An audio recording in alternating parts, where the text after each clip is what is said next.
Un cordial saludo para todos ustedes, les habla el profe Ray. Antes de iniciar, pongan atención por favor. Les recuerdo que si buscan este símbolo, el de la bocinita, en cada una de las láminas de esta presentación y pinchan sobre ella, podrán escuchar una explicación asociada a la presentación que estás viendo. Una recomendación adjunta: cada vez que veas esta imagen del logotipo del POSIT en una de las láminas de esta presentación, te recomiendo que utilices el POSIT, como ya lo habíamos hecho en trabajo en clases, para que tomes nota de lo más importante o fundamental de la explicación que se te está dando. Bien, una vez aclarado los dos puntos anteriores, que son súper importantes, antes de iniciar tenemos que contextualizar cuál es la materia que estamos viendo para poder recordar, ¿ya? Entonces, lo primero que tenemos que recordar es que estamos viendo que Chile en la actualidad se organiza políticamente como una república democrática, sistema que tiene como uno de sus principios fundamentales la participación de todos los habitantes. Ya hemos visto anteriormente de dónde viene el concepto democrático o democracia, qué implica la democracia, qué se entendía por la democracia y de dónde surge este concepto. Es además el derecho garantizado por el Estado y el deber que tienen de ser asumido y cumplido por todos.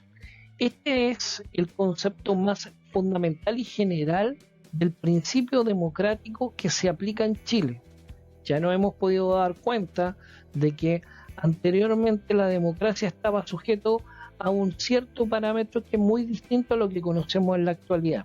Es por eso que estamos haciendo la referencia y estamos haciendo estas comparaciones para poder criticar en forma consciente y racional sobre los términos anteriores y lo que estamos viviendo en la actualidad. Anteriormente habíamos visto también el concepto de república y entendíamos que la república se distingue por ser un gobierno cuya legitimidad no brota de la voluntad divina.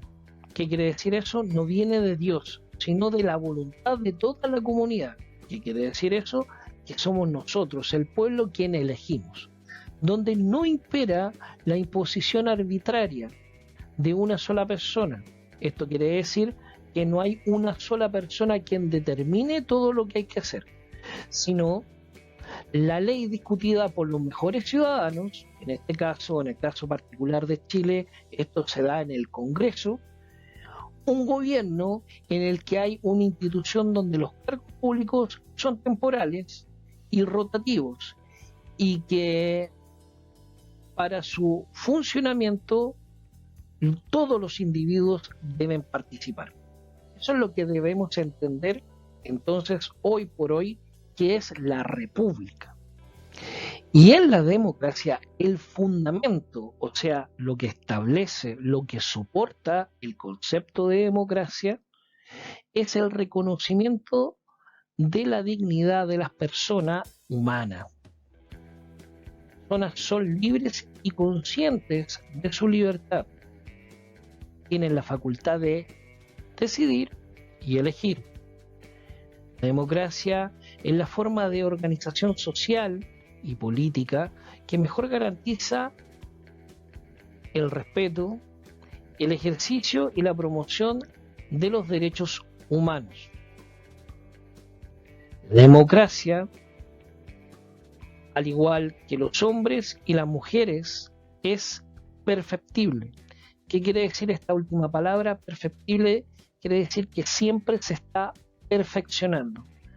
En la medida que los hombres y mujeres van generando actividades en comunes, se van presentando problemas que dentro de la democracia se tienen que ir mejorando a partir de acuerdos y consensos. Ya dejando claro lo que significa establecer el derecho democrático en Chile, necesitamos entender también que para que esto se lleve a cabo debe haber una separación de los poderes. En Chile en la actualidad hay una separación de poderes tremendamente definidas. Son tres: el poder administrativo, el poder legislativo y el poder judicial.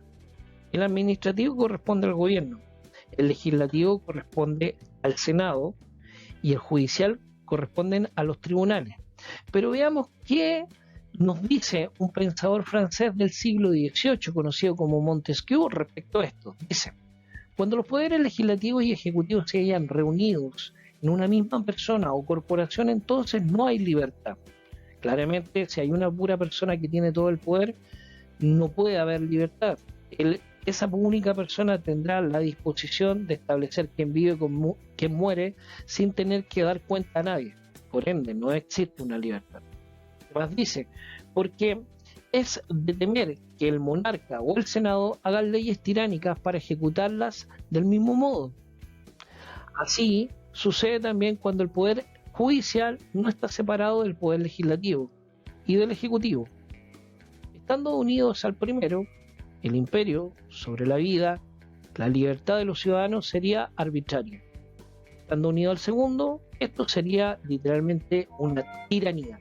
Así pensaba Montesquieu para el siglo XVIII sobre la necesidad de la separación de los poderes del Estado.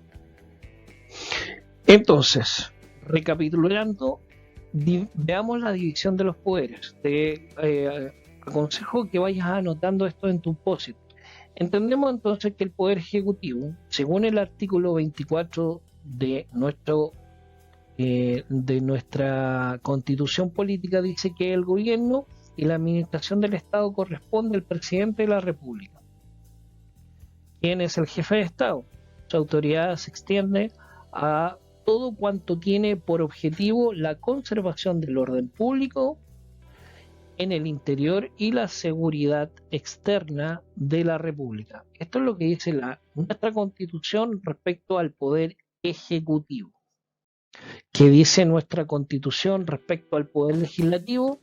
Establece esto en el artículo 46, dice: el Congreso Nacional se compone de dos ramas, la Cámara de Diputados y de Senado. Ambas concurren a la formación de las leyes en conformidad a esta Constitución y tienen las demás atribuciones que ella establece. O sea, ¿qué quiere decir eso?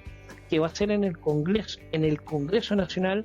Es la única parte donde se establecen y se hacen las leyes.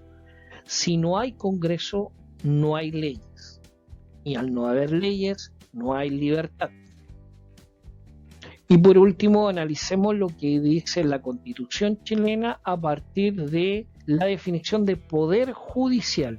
Esto está establecido en el artículo 76 de la Constitución y dice: la facultad de conocer de las causas civiles y criminales, de resolverlas y de hacer ejecutar lo juzgado, pertenece exclusivamente a los tribunales establecidos por la ley.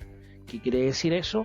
Que no hay ningún otro organismo que pueda hacer esto más que los tribunales de justicia.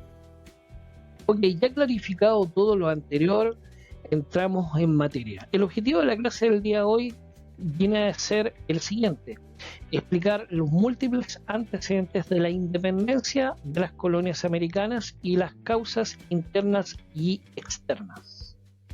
¿Por qué vamos a ver esto? Porque como ya definimos el concepto de democracia y ya tenemos claro cómo se sustenta esto y cómo se soporta a partir de la división de los poderes y la necesidad de la participación ciudadana, vamos a ver cómo eso aplica en nuestra condición actual. Pero para poder analizarla tenemos que ver cómo esto empezó mucho antes. Bien, el título entonces de nuestra clase es La independencia de Chile y las Américas. Contextualizando, durante el siglo XVII, España y la mayor parte de los países en Europa eran gobernados por monarquías absolutas. ¿Qué quiere decir esto? Que había solamente una persona que controlaba todo lo demás. Si recuerdan las definiciones anteriores, ya entendíamos que en la actualidad la democracia establece la división de los poderes, pero mucho antes había una monarquía y esta monarquía tenía todos los poderes y era absoluta. Surge una pregunta: ¿qué es una monarquía entonces absoluta? Una monarquía absoluta es un sistema de gobierno donde el rey tiene todos los poderes del Estado y solo rendía cuenta a Dios de lo que hacía. Claramente ustedes pueden criticar respecto a esa visión. Si un rey cometía un error, le pedía perdón a Dios nomás. Y aquí entramos en una materia interesante. ¿Por qué? Porque existen factores que dieron origen a esta suerte de estallido social, de revolución social entre las colonias de América. Y tenemos que definir claramente factores internos y factores externos que dieron origen a los acontecimientos que ayudaron a la independencia de las Américas. En la clase del día de hoy, lo que vamos a profundizar van a ser los factores externos. ¿Qué son estos factores? Son factores que no están sucediendo en Chile, que están sucediendo en el mundo, para después entender qué es lo que está pasando en Chile, al interior de Chile, que en ese tiempo era considerado, para este tiempo, perdón, era considerado una colonia española.